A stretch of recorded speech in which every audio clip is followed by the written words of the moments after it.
Hello, hello, mga amigas, amigos. Welcome to Muriel's Kusina. As another episode for today, okay? So all my viewers, magandang umaga sa inyong lahat. Kumusta kayo? At sa isang snowy day today, okay? It's quite a lot of snow today. It's quite heavy. This is a very nice recipe for today because it's snow, cold outside. And then we're making a soup, which is, they call the sinigang, okay? We're using a sinigang today is pork. Pork sinigang is very popular in Philippines, although it's a hot weather, but it seems like it suits to the weather there to have this sinigang soup, okay? So can you imagine in a cold weather, this is very good for us. Sinigang is a sour soup base. I'm gonna start from the first ingredients. I have the okra. Okra, I think that's already in general name, but the English name is ladyfinger because it looks like a ladyfinger. I don't know, but they call it a ladyfinger, okay? So we move on to the radish. Yes, a radish. The next one is the eggplant. The only reason that I put sinigang here, I put what is this? Aubergine or eggplant in my soup because I cannot find long beans. Okay, so rather than having missing on the soup, I have this one. So instead of my sitaw or long beans, I had this one as well. I just have a beans. And I'm sure you know this already as the beans that you can find in your local shop. The next one is kangkong. We call this kangkong, which is in English is morning glory. The next one is the green chilies. This green chilies also add on to your flavor. And I have tomatoes. So, if you put like 3 big ones of tomatoes, that is really good because they add on a flavor to your soup as well. And then you have your onions. So, one big onions is enough for the soup. You don't need more than this one, okay? And then, the main ingredients of your soup, without this, is you cannot call it like sinigang, okay? Because this is the main ingredients of your sinigang, which is your sampalok mix, okay? So, if you have a fresh one, it tastes really nice, okay? And this is also a fruit. We eat this when it's ripe or even like still baby or still young, and dip it in salt. Oh, it's just like your face is just like, because it's so sour. This is what you need. You need to look for this, and that is your sinigang complete. Okay, but like I said, without this, your sinigang is not the same because this is very important. And the other ingredients that I need to introduce you is my spare ribs, which is I chop it already in small pieces, okay? And maybe you're wondering why I have a pandesal here, because I just baked pandesal while I'm waiting for my director because he had a class today. So, and this is freshly baked pandesal, which is very common in Philippines for your breakfast, okay? So guys, I'm gonna leave at this point because I need to show you how to put the I need to put this one spare ribs in the hub first, and then I need to show you how to cut all these vegetables. So what I'm gonna do here is just put these spare ribs in the pot. This is already washed, okay, and just add on 4 cups of water, cold water, don't put hot water. So I put 4 cups of water and bring it into boil. The reason that I want this boiling first before I put all the ingredients is because of the sebo. When it's boiling, when it's cooking like this, don't stir it. Just let it boil until all the sebo come up, and then we need to scrape off the sebo. I'm gonna show you later and you see how bad the sebo is. Mga amigas, I show you what happened to the meat here. Okay? It's been here for 10 minutes or less than 10 minutes actually, just before it boils. And look at all this sebo. And this is bad for us. And the reason it's bad because they call it scam.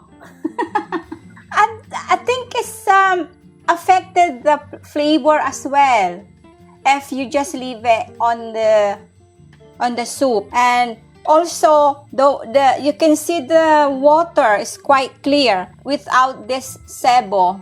So this scam is really bad. Okay. I can see a lot of scam bag here. So I just wipe it. And now I'm gonna continue it to simmer for another 5 minutes before I put the onion and the tomato. Okay, now while the meat is in the pot and it's cooking, I'm gonna show you how I slice all the vegetables. Okay, the first thing is the okra. I chop them all up and just in a bite size. So we move on to the radish. All I did with the radish is just shave off the skin. It's just like the same as the carrots. You know, when you peel off the skin of carrots, it's just like same idea of this radish. And again, you can slice it a bit thicker than this, but I don't like it. It's bitter.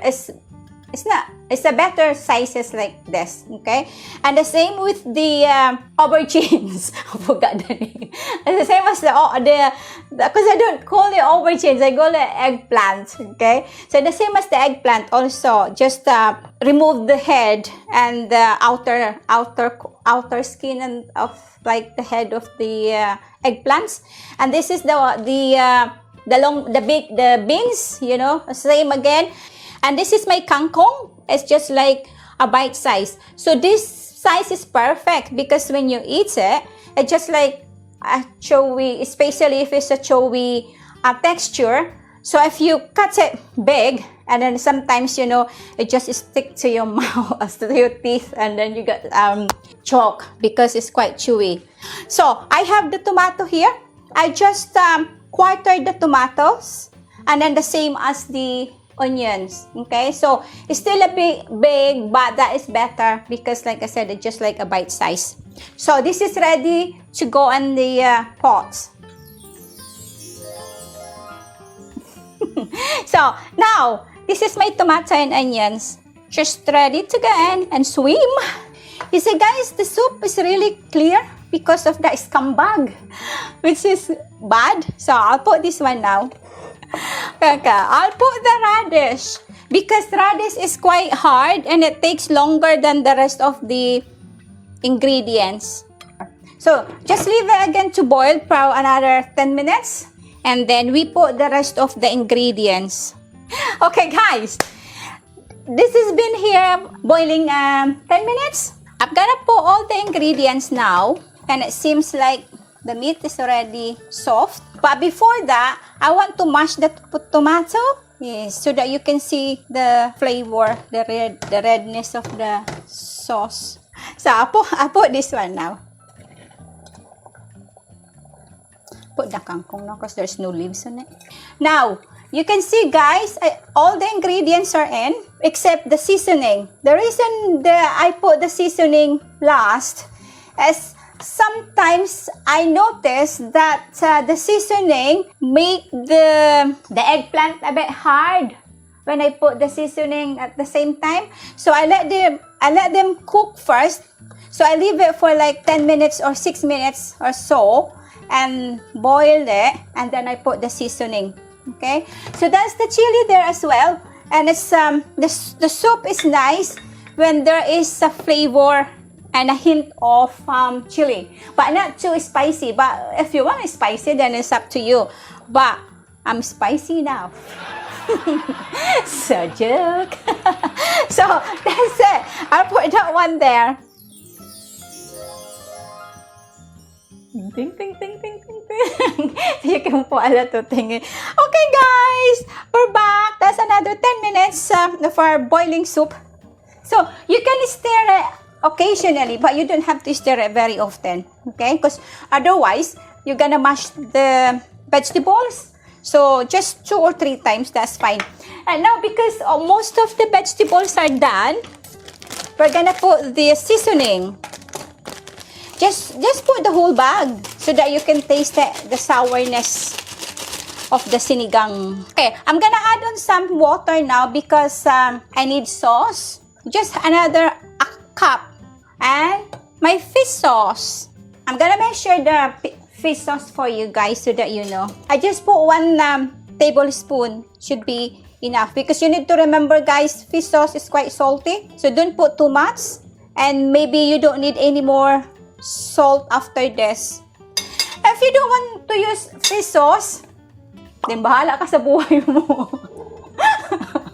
If you don't want any fish sauce, you can add on salt. Salt is fine, okay? But it's a flavor again to your soup if you put fish sauce. But guys, you can, if you don't like the smell of the fish sauce, you can use the seaweed. I don't have any left, but I'm going to buy another one because I like it. It's not very salty. And I boil it for another 2 minutes. And then we need to try it if we need more salt. Okay, guys, it's another 2 minutes just after I put the sinigang mix and the fish sauce. So we need to try if we still need salt. This is ready now. And you don't want to overcook the vegetables, so just perfect. And you need to remember, I put the radish first because that one is longer to cook. But the rest are the same. And it's nice when it's crunchy. So, that is nice. I normally put the kangkong last. But because this time, my kangkong don't have leaves. So that's why. But I'm gonna try now if we need salt. Guys, you don't need salt. That tablespoon of fish sauce is just enough to taste the saltiness. Okay, so that's it. It's all ready and done.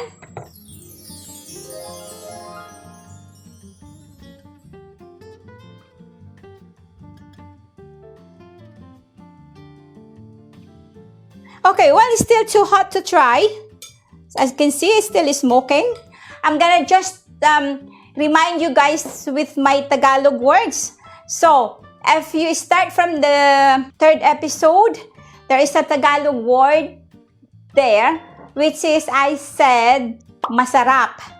Okay? Which is masarap means delicious. So, every episode, I'm gonna leave you a Tagalog words, and then by 100 times of my episode, 1,000 episode, you'll be speaking Tagalog already, okay? So today, my words is baboy, which is pork, because I used the spare ribs today. But I don't know what's in spare ribs. I know, but I don't know in Tagalog. All I need is baboy. Well, I don't know spare ribs. We don't really call the spare ribs in Tagalog. We always said spare ribs. So it's not Tagalog on spare. Just like spare ribs is easy, okay? So that is baboy. Baboy as pork. And then the other one is sibuyas. Sibuyas is onions, which is very useful ingredients in Philippines. We use a lot of sibuyas. Okay, so that's your 2 words for today, which is baboy and sibuyas. Okay, so I'm gonna try this one now. And I know it's still hot, but never mind. So hot, guys. And you see that kangkong? That is a kangkong. That is a kangkong hanging on the thing. As a kangkong hanging on the spoon.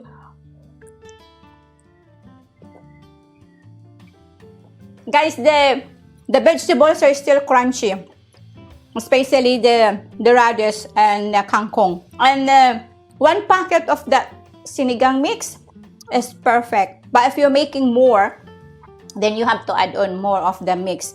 And as I said, there's no more salt there anymore. I just used the fish sauce. So hopefully you enjoy my recipe today, and keep watching. Don't forget to subscribe. Chang chang. And then that's me for today. Thank you so much, guys, for watching, and thanks for all those friends and families and another friends that already subscribe on my channel. So keep watching, be safe, and stay healthy and eat healthy. Okay? So paalam, guys. Paalam. Sayonara. Bye-bye.